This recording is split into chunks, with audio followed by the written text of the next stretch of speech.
मागील अनेक दिवसांपासून चर्चेत असणारी पूजा खेडकरचं प्रकरण बीडमधील एका तरुणानं समोर आणलेलं होतं। दरम्यान हा तरुण नेमका कोण आहे आणि पूजा खेडकर प्रकरण कसं समोर आलं पाहूयात।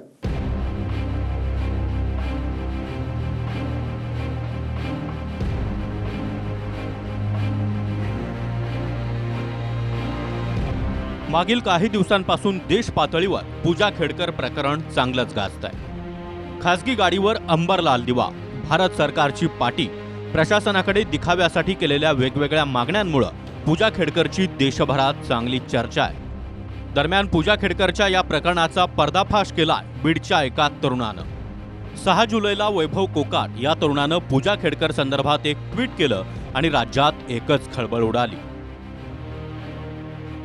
नियम सांगतो की खासगी गाडीवर महाराष्ट्र शासन अशी पाटी लावणं अयोग्य आहे। मात्र पुणे जिल्हाधिकारी कार्यालयामध्ये प्रोबेशनवर रुजू असणाऱ्या 2022 बॅचच्या IAS डॉक्टर पूजा खेडकर यांनी VIP नंबर असलेल्या खासगी ऑडी गाडीला महाराष्ट्र शासन असा बोर्ड लावून घेतला। शिवाय या खासगी गाडीला लाल आणि निळा दिवाही लावून घेतलाय। ऑडी कंपनीच्या आलिशान गाडीला लोगो आणि दिवा लावून कार्यालयामध्ये येणारे असे हे मोठे अधिकारी कोण याची चर्चा नेहमी पुणे जिल्हाधिकारी कार्यालयात होत असते। विशेष म्हणजे या अधिकारी मॅडम त्यांच्या या गाडीचे दिवे दिवसा सुद्धा चालू ठेवतात।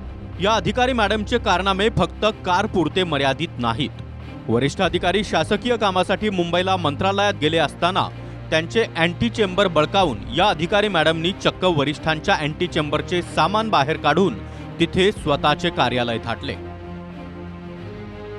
वैभवला या प्रकरणाचा सुगावा कसा लागला? पूजा खेडकर संदर्भात पुणे जिल्हाधिकारी सुहास दिवसे यांनी एक अहवाल शासनाकडे पाठवला, तो मला मिळाला होता। अहवाल वाचल्यावर एक प्रशिक्षणार्थी अधिकारी इतका माज कसा करू शकतो असा प्रश्न मला पडला। त्यानंतर या प्रकरणाच्या मुळाशी जाण्याचा मी प्रयत्न केला। पूजा खेडकर हिचा शोध घेताना तिने बेकायदा अंबर दिवा ऑडी कारवर लावल्याचं लक्षात आलं। त्याचे फोटो मला मिळाले। फोटो पोलिसांपुढे दिले असते तर प्रशासकीय दिरंगाई झाली असती हे मला माहिती होतं। त्यामुळे थेट सोशल मीडियाचा आधार घेतल्याचं वैभव कोकाट याने सांगितलं।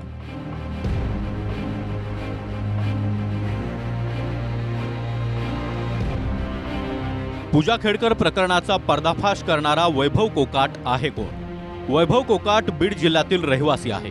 वैभवला सामाजिक आणि राजकीय विषयांवर लिखाणाची आवड आहे। त्याने एका जनसंपर्क कंपनीत काम देखील केलंय। एक्सवर त्याचे 31,000पेक्षाही अधिक फॉलोअर्स आहेत। दरम्यान वैभव कोकाटनं केलेल्या ट्विट नंतर माध्यमांनी या प्रकरणाची दखल घेत सवाल उपस्थित केले। यानंतर प्रशासनही खळबळून जागं झालं आणि त्यानंतर खेडकर कुटुंबियांची एकामागून एक प्रकरणं बाहेर येऊ लागली। पूजा विरोधात UPSCनं आता गुन्हा दाखल केलाय। दिव्यांग सर्टिफिकेट देणाऱ्या डॉक्टरांवर देखील कारवाईची टांगती तलवार आहे। मानसिक रुग्णाचं सर्टिफिकेट इश्यू करणारे देखील टार्गेटवर आहेत। OBC नॉन क्रिमिलियरचा दाखला देणारे अधिकारी देखील रडारवर आहेत। त्याचबरोबर बेहिशेबी संपत्ती प्रकरणी वडिलांची चौकशी होतीये।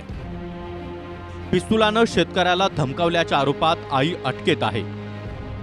कर चुकवल्याप्रकरणी कंपनी सील करण्यात आली आहे आणि देशामध्ये सर्वात पारदर्शक, सर्वात मोठी परीक्षा मानल्या जाणाऱ्या UPSCच्या कारभारावर देखील प्रश्न उभे राहिले आहेत। दरम्यान या सर्व प्रकरणाची चौकशी केल्यानंतर UPSCनं पूजा खेडकरला नोटीस बजावली आहे। नोटीसमध्ये नियुक्ती रद्द का करू नये असा सवाल उपस्थित करत पूजा खेडकरचं उत्तर मागवलंय। त्यामुळे पूजा खेडकरची नियुक्ती देखील आता धोक्यात आली आहे। Bureau report, TV9 Marathi.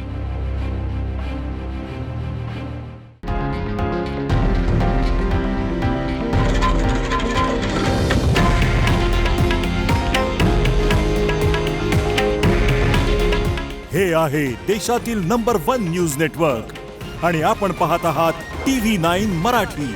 काळजी तुमची, हित महाराष्ट्राचं।